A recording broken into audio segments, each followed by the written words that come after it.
Welcome to another episode of Fabitgarage.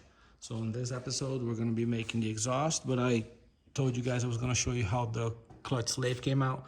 So that is pretty much done as of now. I haven't painted the bracket because I still have to weld these two nuts to the bracket. Once I weld that, then I'm going to paint it. But other than that, it's all there. The line is ran, so what I have is a little piece of line going from here to the hose, as you guys can see here. So this can move free. So basically, the transmission on the motor is gonna move a little bit as you go through the gears, as you rev. So you don't wanna run a hard line from the body to the slave because the slave is bolted to the transmission. So what you wanna do is you wanna reuse your Miata hose, your OEM Miata hose. Take the bracket, bolt it to the side here. So you basically, I'm doing a loop. I come out of the slave, I do a nice loop, and I go right into here. So this can move all it wants. And it already has a protective foam on it. So if it does, wind makes it hit here, it'll protect it. So it does a loop, comes here, from here, it runs down the body. Again, this is all floating line. With these hold downs, they just flow. So you don't want the line rubbing against the body. And then it just shoots all the way up. Let me see if I can get you a better view. The exhaust is in the way right now, but. So what this is, what you guys are seeing here, see how it's black? That is actually a sleeve. And what that is, when you have oxygen sensors, the wires are protected by this, this black sleeve, which is basically fiberglass. So usually at work, when we replace oxygen sensors, I'll cut the wires off and I'll save those sleeves for things like this, that like these lines are, they're decently close to the exhaust. So if I slide them on it, it'll protect it from heat because these leaves are actually made to go right next to exhausts for oxygen sensors. So every time I go to throw a sensor out, I'll save the sleeves. Same thing with these, let me see if I can show you.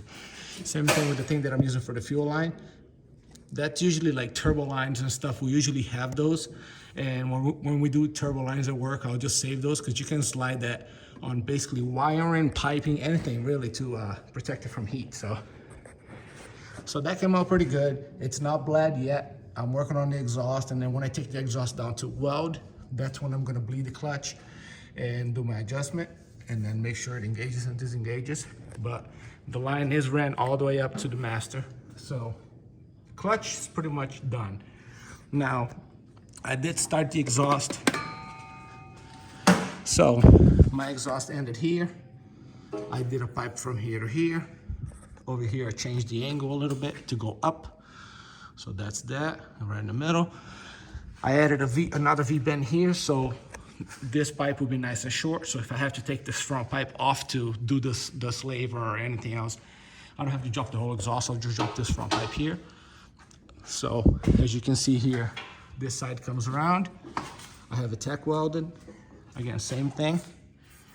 Change the angle here. As you can see, I cut at an angle and then I bent the pipe and then I'm gonna weld it closed. So see how it changed the angle. So this is pretty much dead center. I have lots of clearance around my cross member. So, and again, right here, you see this line here. V for V-band, that's where I want my V-band. So I want to have two V-bands after the cross member. And then where you see this here, H, I'm gonna have a pipe connecting the two. So this is gonna be an H pipe. So you're gonna see, I didn't want to connect the front because if I connected the front, then this pipe will never come down again because this goes around. I will have to tilt this like this and slide it out, and that side wouldn't allow it. So this will basically be bolted to the car forever because I will never be able to get it out. So if I do it this way, I'll do two pieces. This piece here, two V-bands, and then I'll do the H-pipe after the V-band so I can drop the whole rear of the exhaust and leave the two here or vice versa. So it'll work perfect. So once I have the exhaust ran up to right here for now, as you can see. So I'll show you a shot from down here. Okay. So V-band right there, and then H-pipe connecting right here. So I'll be able to separate the rear section of the exhaust or the front. So I think it's coming out really good, actually. So yeah, I'm gonna get that section there and there welded right now, and then I'm gonna cut for the V-band, put the V-band up, tack weld it like I did with this one here. This V-band is just tack welded in place, if I can show you. So, and then once I take it down again, I will fully weld it. And then these two pipes here, once I put them back up, they're gonna stay up because now I can disassemble the exhaust at the V-band to do the rest. So yeah, the lines came out pretty good. I know this color is not the prettiest, but nickel alloy is a really good brake line material. So if you want to go with steel, you know, feel free to do that. But steel, keep in mind, it's a lot harder to bend and go around places like this when you have to bend it by hand. See, like that, it'll be kind of hard on your hand. But if you prefer steel, that's fine too. I have good luck with this nickel alloy, so that's what I'm gonna roll with. But yeah, we're getting very close, guys, and I'm dying to see how this thing is gonna sound with this exhaust. It's not gonna have any cats, it's not gonna have resonators, it's not gonna have anything, just the two mufflers. So my plan was to, right here, maybe weld a couple cutouts, electric cutouts, and have it dump straight pipe when I want to be obnoxious, so all the Karens will complain. Or if I want it nice and, well, I want to say nice and quiet, I think it'll still be decently loud. It'll go from here, from the cutout, it'll go to the mufflers. So I don't know. I haven't bought the cutouts, but I might put a couple cutouts back here. But as if I can have the exhaust all the way up to here, I can already start the car and it should be extremely freaking loud and sound really good. But obviously I can't pass inspection with an exhaust like this. So I'll put the mufflers on and probably weld cutouts back here, but we'll play it by ear. Let's finish building the actual exhaust and then we'll go from there. So I have the exhaust down to weld, and I want to show you guys a close-up. So again, slaves mounted, nuts are not welded yet. Factory bracket is going onto the body of the car, line runs to the master. This flexible hose does a loop. I added a bracket right here, goes from this side of the transmission, which already had a hole there, so it worked out perfect. So I made this bracket, and that's holding the other side of the hose. So this is all that's gonna flex, but you don't wanna leave the actual, this little 2-inch piece of line just sitting there because the vibration could damage it. So you wanna secure that to basically the master. So now this whole section here will move together, and all that's really gonna move is the hose. So just like the Miata factory, you have a bracket on each side. So that's how it looks. I'm gonna get to bleeding the clutch after I weld, and then I'm gonna do my adjustment. So basically what I'm gonna do is I'm gonna have the wife go up there and press on the clutch and release, and I see how far this goes, and I can turn the drive shaft once she puts it in gear, and once she releases it, I see if I have engagement. And basically I'll have her keep doing that until I know I have engagement and disengagement. And once that's done, then I'm gonna remove these two bolts. I'll put some grease in there.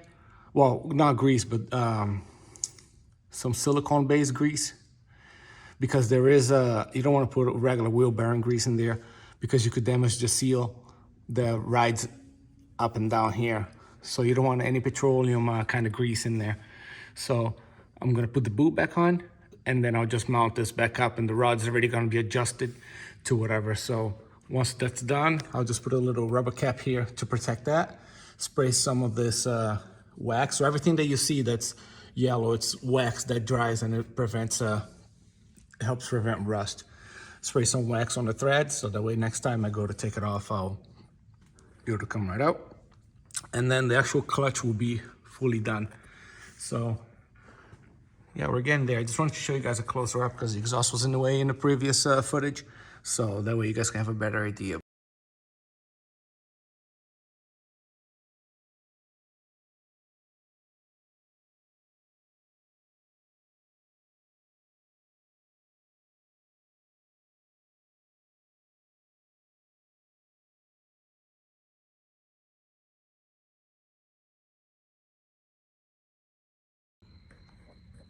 All right, so here's where I'm at with the clutch. Everything down here is done. As I showed you, I've made the bracket. I also wrapped these brake lines in the heat resistant fiberglass cloth that I bought for the frame rail, sprayed wax. So I wanted to protect this brake line because it's pretty close to the exhaust. So now it's fully protected all the way up. So I bled the clutch. I had a nice clutch pedal. I had about a 1/2 inch of travel, which is usually what the Miata has. The only problem is the slave didn't move enough to disengage the clutch. So for a Miata clutch, it's plenty, but for this clutch, I need more movement. So apparently, I kind of figured you would have to change the master, but I wanted to try it with the factory Miata master just to, just to see, because who knows, maybe it worked out all right, but obviously it didn't. So I had to order a new clutch master, which I already installed just now, because what happened is, let's see if I can show you here. The Miata master can only push so much fluid to the slave. So you basically buy a master that has a bigger bore, which means more fluid, which means more fluid gets sent here when you push the pedal. And this rod, that piston moves forward more, which means this rod goes up more. So more volume. This has the capacity to push more volume. It's just the Miata master. The bore is tiny. So now that I have a bigger master, this should travel in about an extra 1/4 inch to 1/2 inch, and I should be able to fully disengage this, no problem. So I'm gonna lower the car and show you the master and which one I got, part number and everything. But down here, everything is done other than adjusting this once I fully bleed the clutch again, and then putting the boot on. So I'll show you what I did back here. So back here, I finally hooked up the parking brake on both sides. So that's done.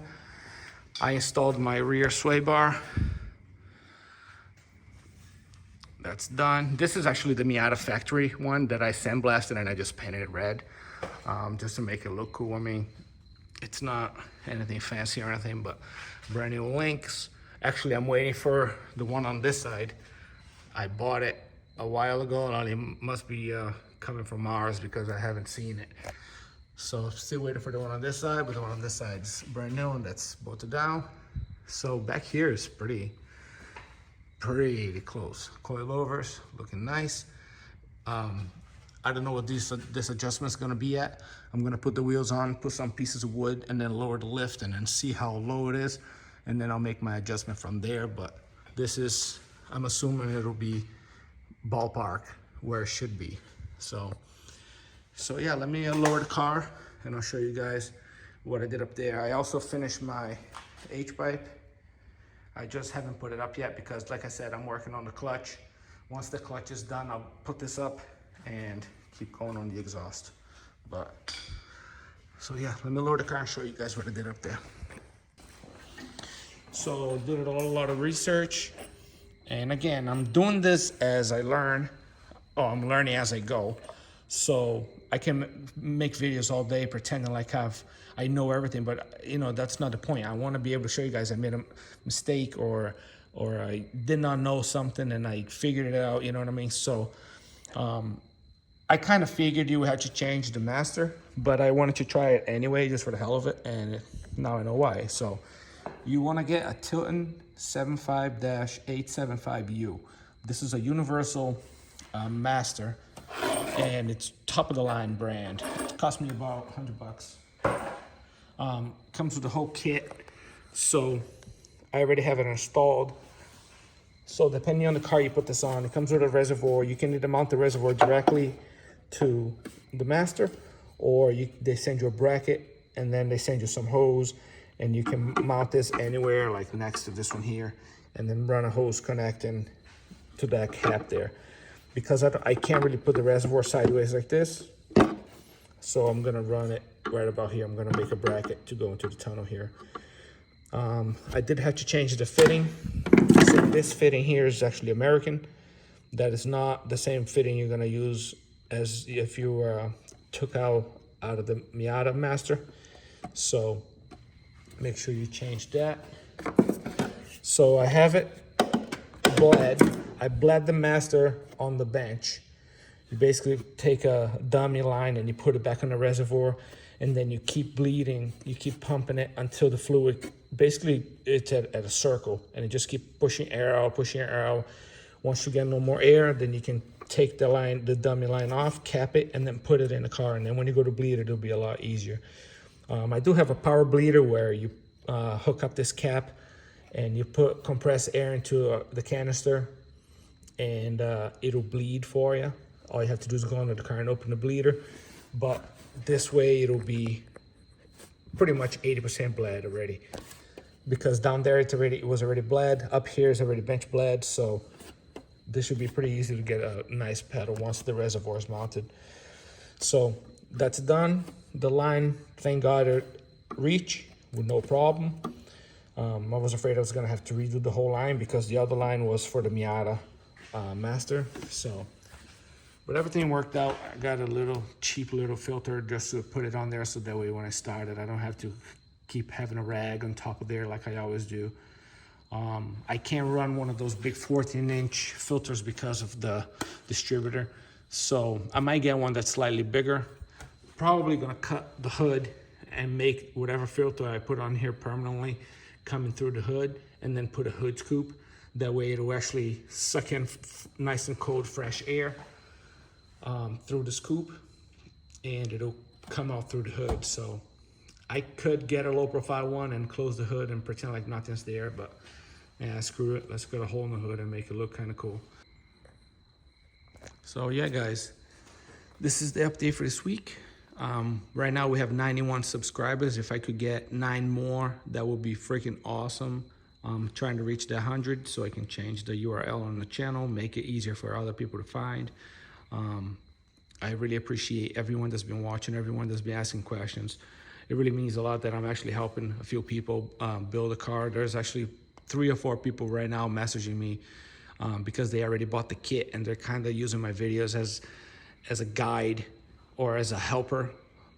You know what I mean? So it's kind of cool that I'm helping people figure out how to put the kit in the car, even though I don't have the full kit, but it's pretty much similar. So it's kind of cool. So if I could get that 9 subscribers this week, that would be awesome. And I really appreciate every single one of you that have been watching my videos. So let's get this thing done. Thank you guys for being here with me. See you guys on the next one.